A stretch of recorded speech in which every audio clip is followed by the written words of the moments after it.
हरियाणा की नेता है बीजेपी की, वो कहती हैं किसानों को कि लफंगे हैं किसान, लफंगे हो गए क्या?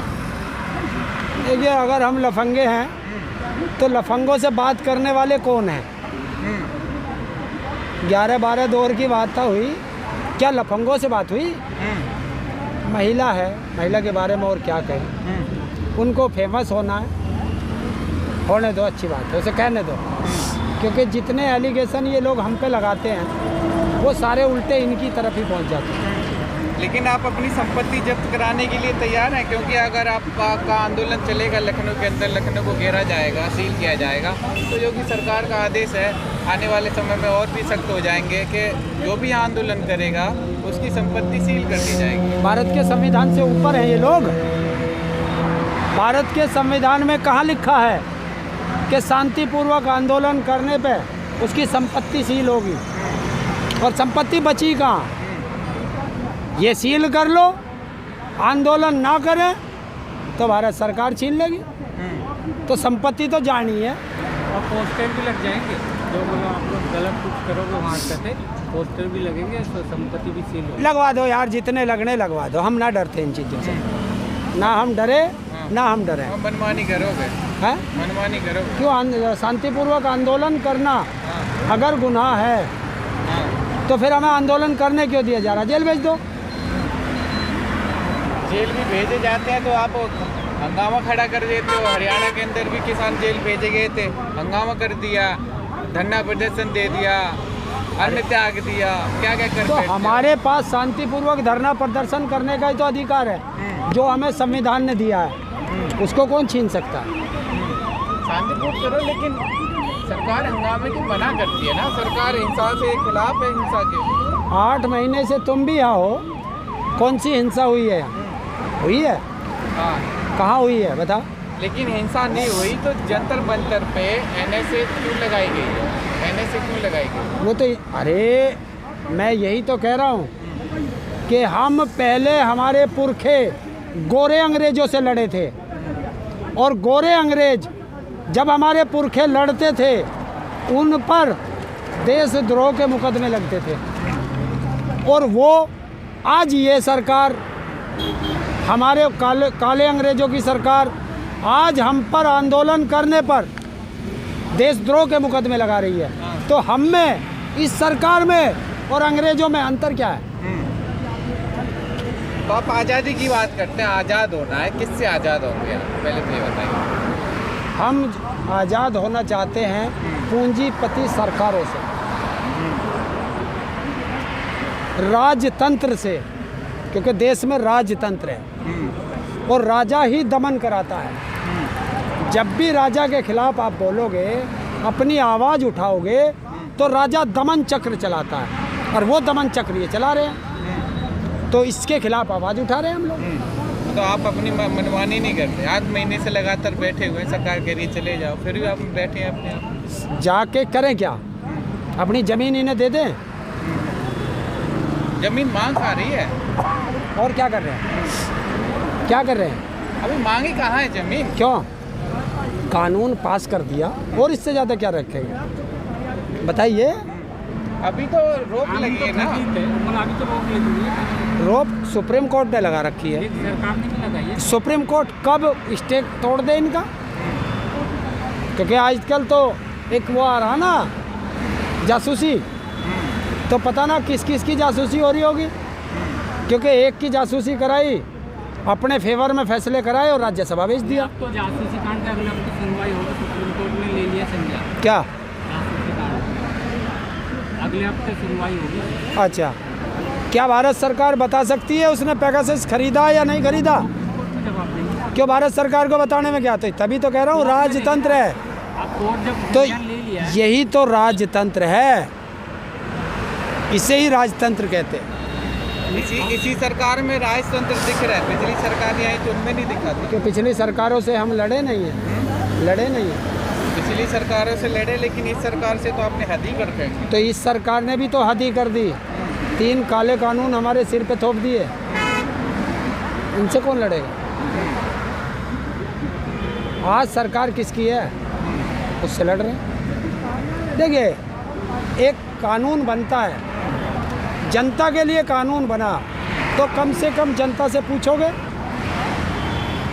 उस पर उनकी राय लोगे। बताइए किससे राय लिए? कहते तो हैं किसानों से राय लिए हो जब ये बिल पास हुआ है। हमने डाटा मांगा, डाटा बता दो कौन से किसान हैं, क्यों नहीं देते? फिर कृषि मंत्री क्यों कहते हैं कि हमारे पास किसान हैं और इतने किसान हैं जो ये विरोध कर रहे हैं, ये कुछ भी नहीं है उनके सामने। तो फिर बात क्यों करते हैं? हाँ। हर तीसरे दिन आकर के वो मीडिया में क्यों बाइट दे रहा है? वो इसलिए बात करते हैं, वो चाहते कि एक भी किसान छूटे, बोले एक भी किसान छूटे ना, उनके सब पास तो बहुत है, आप थोड़े से हो, लेकिन सबसे बात करना चाहते हैं, इसलिए तो करो बात। समझा रहे, वापस तो ले नहीं रहे। तो बात क्यों नहीं करते? बात करो। बात तो आप मान बात तो कर ली ना उन्होंने, आप मानते कहाँ हैं? तो जब मानते नहीं तो फिर क्यों कर रहा है? क्यों करते? बिल तो वापस नहीं करते तो आप आरोप लगा देते हो कि सरकार कुछ सुनती नहीं हमारी। जब वो कह देते हैं कि बात हो गई, जब समाधान उन्होंने तो कर दिया अपनी तरफ से कि कानून तो वापस नहीं होंगे, आप फिर हट जाते हो अपनी को। तो हम भी अड़े हैं। जब वो बिल किसने बनाए? किसने बनाए बिल? भारत सरकार ने। तो वापस कौन लेगा? भारत सरकार। वापस नहीं ले रही, कह रही है किसानों के हित में, क्यों वापस लें इस बिल को? कुछ किसानों की वजह से इतना बड़े बिल को वापस ले लेंगे। बताओ किस हित में? इस बिल में बताओ कैसे किसानों की आय दुगनी होगी? उन्होंने तो समझा दिया ना, वो तो समझाने के लिए बुला रहे हैं, आ भी रहे, आप आने नहीं देते उनको। कौन सा आ रहा? गाँव में भी नहीं आने देते। गांव में क्यों समझाना? जब सारे किसान उनके फेवर में हैं, जो बॉर्डर पे बैठे हैं वो इनके खिलाफ हैं, तो बॉर्डर वालों को ही तो समझाना पड़ेगा। आओ बॉर्डर पे समझाओ। तो 11 बार समझा दिया। कहाँ समझा दिया? 11 बार बुलाए नहीं। लाइव करा दे उसे।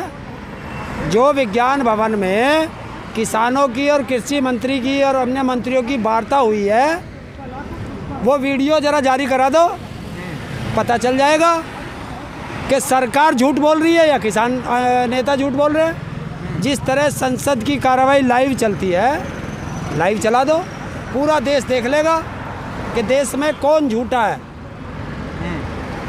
लेकिन आप इधर बात भी करते हो, इधर बोलते हो मिशन यूपी चलाएंगे, फिर वो सरकार बात नहीं करेगी, तो बात कराने की बात करते हो। क्यों? हम गुलाम हैं, हम कुछ बोल नहीं सकते, हमें वोट देने का अधिकार नहीं है। इलेक्शन अभी थोड़ी है, तब तक इंतजार करो। तो मिशन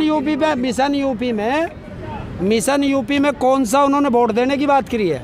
वोट नहीं देने की बात सिर्फ करेगी ना। हमारे किसान नेताओं ने प्रेस कॉन्फ्रेंस करके लखनऊ में सिर्फ यही तो कहा है कि अब मिशन यूपी होगा।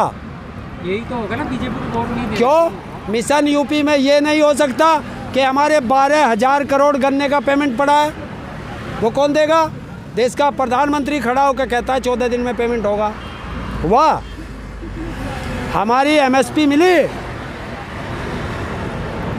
हमारा बिजली का बिल। बीजेपी को वोट नहीं देने का होगा, ये होगा। आपके एजेंडे क्या है? आप भटक रहे हैं। पहले आप कहते हैं कृषि बिल हमारे एजेंडे हैं, अब आप नई नई चीज़ें बातें लेके आ रहे हैं। मजदूर भी आपके साथ है, बिजली की जो बढ़ती कीमतें हैं वो भी आपको लेके चल रहे हैं। क्यों भाई? हाँ। भारत में सब अगर ये कानून लाए हैं तो वो सबके लिए लाए हैं, सभी के लिए है। तो हरियाणा में 35 रुपये हाउस पावर, पंजाब में फ्री, महाराष्ट्र में फ्री, अन्य प्रदेशों में फ्री, और उत्तर प्रदेश में 175 रुपये हाउस पावर। तो जब एक देश है, एक कानून होना चाहिए, नहीं होना चाहिए? जब वो ला ही रहे देश एक कानून, तो आप बोलो बिजली के कानून की मतलब है, तो ला रहे सरकार एक देश एक वो कानून, तो प्राइवेट में दे रहे। तो कंपटीशन होगा तो बिजली जब सारी चीज़, एक बात तो बताओ, जब सारी चीज़ तुम प्राइवेट में दे दोगे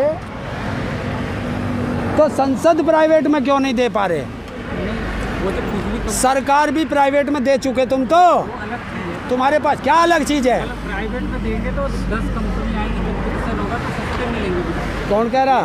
तो जब 10 कंपनी आएंगी वो में क्यों? सरकार तो दे नहीं रही, प्राइवेट दे देगा। कभी आपने सोचा प्राइवेट कंपनी घाटे के लिए आती है या प्रॉफिट के लिए आती है? कंपटीशन तो होती है ना, काहे का कंपटीशन होता है?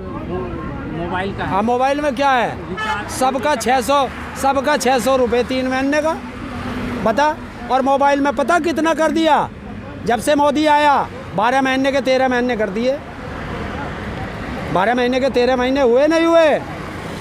किसी देश में है 28 दिन का महीना? बताओ। मोबाइल रिचार्ज और टीवी रिचार्ज में 28 दिन का महीना, और 28 नहीं 27 दिन रह जाते हैं। बताओ वो तो आपका चॉइस, आप मत लो, क्या? आप लैंडलाइन चलाओ। तो इन लैंडलाइन चलाओ, लैंडलाइन चलते का खर्चा तो करना पड़ेगा ना। खर्चा पहले नहीं हो रहा था। पहले जो टीवी का रिचार्ज 220 रुपये में होता था, आज 350 रुपये में है। पहले 220 रुपये में, पहले 220 क्या? आउटगोइंग कॉल, इनकमिंग कॉल के भी पैसे लगते हैं, आपको नहीं लगते? क्यों मोदी ने आके कराए? इससे पहले नहीं था। पहले क्या हुआ है देसी सरकार में? क्यों हुआ? कौन कह रहा? कौन कह रहा है? देसी सरकार में अनलिमिटेड की सुविधा चली है मैं ना। तब से मोबाइल रखता हूं जब 18 रुपये कॉल इनकमिंग और आउटगोइंग थी, याद है? जब जियो नहीं था, मैं तब से भी रखता हूं। जब जियो नहीं था। हाँ, देश का प्रधानमंत्री सरकारी BSNL को दबाने के लिए प्राइवेट जियो का ब्रांड एम्बेसडर बनता है, तो वो देश के लिए घातक होता है। घातक कहाँ है? इतना तो फायदा हुआ पूरे देश के, घर घर लोगों तक मोबाइल पहुंचा दिया। क्या पहुंचा दिया? घर घर बात करने के लिए एक जगरिया दे दिया मोबाइल का उन्होंने। क्यों पहले नहीं था ये? पहले कहाँ था? क्यों नहीं था? कहाँ था पहले? आज तक भारत का BSNL 2G से लड़ रहा है, और प्राइवेट वालों को 5G दे रहे हो। स्पेक्ट्रम किसका है? सरकार का। तो उसे क्यों नहीं करते 5G में, 4G में क्यों नहीं करते? क्यों? कि अगर BSNL खड़ा हो गया तो ये जियो पियो का तेल लेने चले वो जाएंगे। कहते हैं पिछली सरकार घाटों में कर गई है। ऐसे संस्थान है जो घाटे में चला दिए पिछली सरकारों ने। कौन सा घाटे में जारी है? अब वो बताते हैं अपने संस्थान, जो संस्थान बेचे जा रहे हो घाटे की बदौलत ही बेचे जा रहे हैं। बताए सरकार LIC कौन सी आज तक एक भी बैलेंस शीट घाटे की हमारे हाथ में दे दो। भारत पेट्रोलियम की एक भी बैलेंस शीट घाटे की दिखा दो। सुविधा बढ़ाने के लिए अभी तो अब LIC में कितनी लाइन लग रही थी, जब प्राइवेट में हो जाएंगे तो आपको बहुत सारे घर पर डोर स्टेप होगा, कितने सारे काम होंगे। नहीं, जब देश में कोई बैंक डूबा है, जब सरकार कहीं फेल होने जा रही है, एक LIC ऐसी है जो सरकार को पैसा दे करके उठाती है। LIC जीवन के साथ भी और जीवन के बाद भी क्यों बेच रहा है? क्यों? कि LIC को टक्कर देने के लिए बहुत सारी प्राइवेट कंपनियां आई, वो बाज़ार में टिक नहीं पाई, तो उन्होंने सरकार को दबाव में लिया कि आप इसे दबाइए, तब हमारी कंपनियां चलेंगी। तो ये सरकार दबाव में है पूंजीपतियों के।